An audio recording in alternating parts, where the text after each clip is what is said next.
Hello, church. Thank you for joining me today. We're starting a new series, and it's Light, in view of the season that we're in, the season of light. We're going to be looking at Live the Light. So how do we live the light of Jesus in our lives, in and through our lives? Ever feel like life is just crazy and it's just too busy, really getting stressed out, or even a little dark at times? Well, you would be right in feeling that way. Everyone feels that way at one time or another.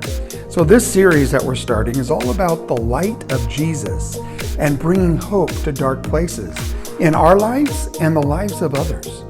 So let's discover what life is like, living the light of Jesus, letting Him lighten our load.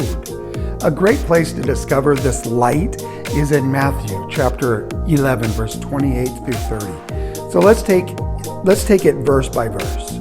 Matthew 11:28. Then Jesus said, "Come to me, all of you who are weary and carry heavy burdens, and I will give you rest." So a little context to that passage. Jesus is talking to people who are weighed down by rules put in place by the religious rulers of the day.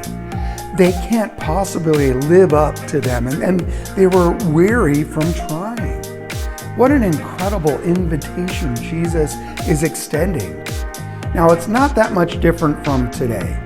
Many of us are weary and burdened.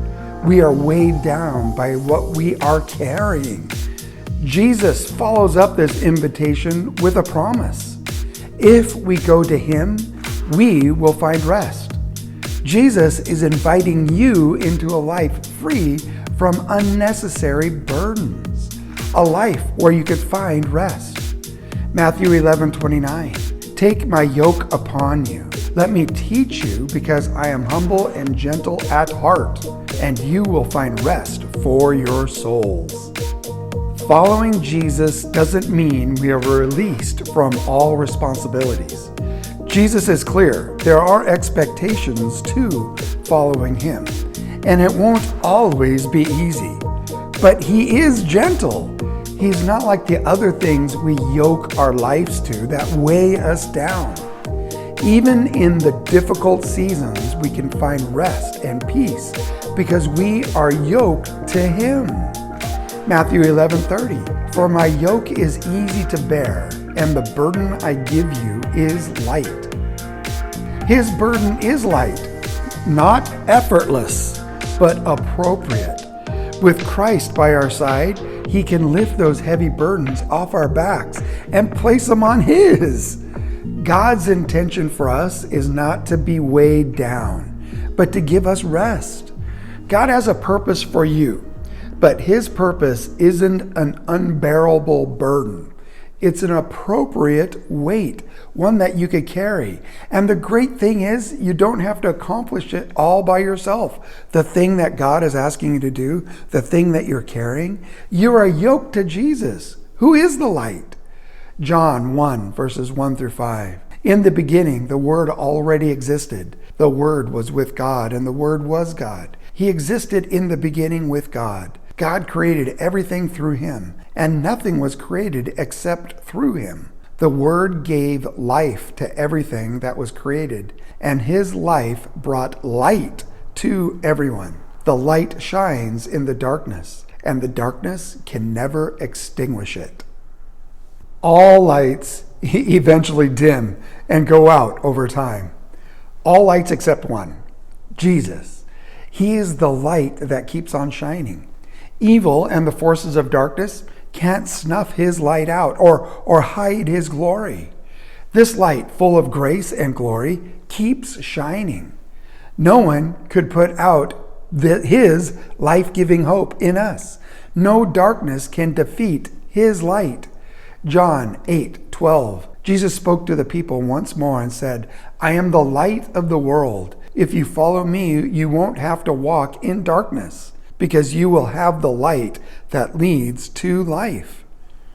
Have you ever been in a dark room and turned your iPhone on or your iPad or a flashlight? The light was really bright, wasn't it? And it made the darkness go away. That's a lot like how Jesus is in our dark world. He is the light. Where he is, darkness flees. Jesus has brought us light and life, and we put our trust in him. We can walk in that light in every area of our lives. No matter what you're facing, know that Jesus came to bring life and light to your situation. Choose to believe him and walk in the light he provides. Now, practically, how do we live in the light? We wear humility. 1 Peter 5, verses 5 through 7. And all of you dress yourself in humility as you relate to one another. For God opposes the proud, but gives grace to the humble. So humble yourself under the mighty power of God, and at the right time, he will lift you up in honor. Give all your worries and cares to God, for he cares about you. What is humility? Humility is thinking about others first. Listen to Paul's explanation of humility in Philippians chapter 2, verses 3 and 4. Do nothing from selfish ambition or conceit, but in humility count others more significant than yourselves. Let each of you look not only to his own interests, but also to the interest of others. Notice Peter doesn't merely say to be humble. Peter gives us a picture. Dress yourself with humility, or clothe yourself with humility. So why is humility described as clothing? For one thing, humility is a characteristic that people should see. It's a picture like we read about in John chapter 13, where Jesus removes his robe and ties a towel around his waist and washes his disciples' feet. He wore the clothing that displayed humility. People should look at us and see us drawing attention to God and to others, not ourselves. So why humility? Why is it so important that we make this change from selfishness to humility? Peter gives us the reason in the rest of verse 5. For God opposes the proud, but gives grace to the humble. Peter quotes Proverbs 3:34 and gives us our greatest motivation for practicing humility towards one another. God opposes the proud. This should be a frightening thought. It should strike fear in your heart. If we do not wear humility like clothing, God stands against us. The picture even pushes further. God gives grace to the humble. A lack of humility sets a person against God. Listen to how Isaiah declared God's message. Isaiah 66, verse 2. But this is the one to whom I will look, he who is humble and contrite in spirit and trembles at my word. Thinking about others allows me to receive God's grace. Pride is in opposition to God. So humble yourselves. Because God opposes the proud and gives grace to the humble, we are to humble ourselves, therefore, under the mighty hand of God. And at the right time, he will lift you up in honor.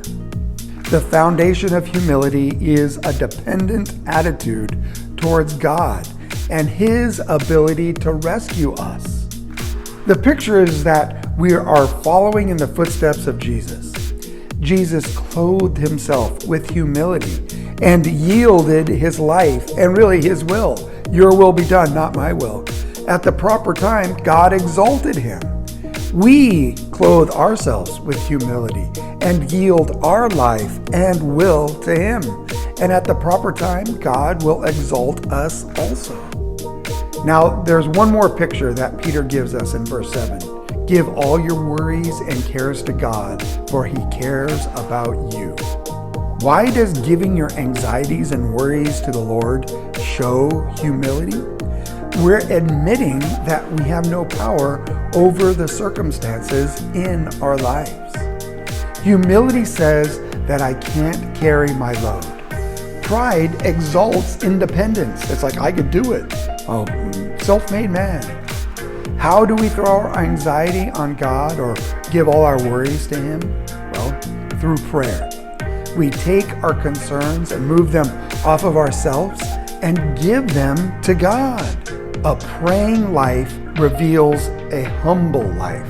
Pride doesn't pray. Pride says, I can do it. Prayer says, I cannot do it, but God can. Why should we do this? Peter already told us that we need to do this because God opposes the proud, but gives grace to the humble. But notice Peter gives us another reason. Listen at the end of verse 7. Because he cares for you. Now that's amazing. God has an active concern for you. He's not indifferent to your trials and pains. We can humble ourselves and give our cares to God because God cares for us and He will exalt us at the proper time. Psalm 55:22. Cast your burden on the Lord and He will sustain you. He will never permit the righteous to be moved. How do you live in the light? Clothe yourself with humility toward one another. Think about others, not yourself. Submit to the will of God, not your will, God's will. Seek out the best interest of others. Cast your cares and your anxieties, your worries on the Lord, because He really does care for you.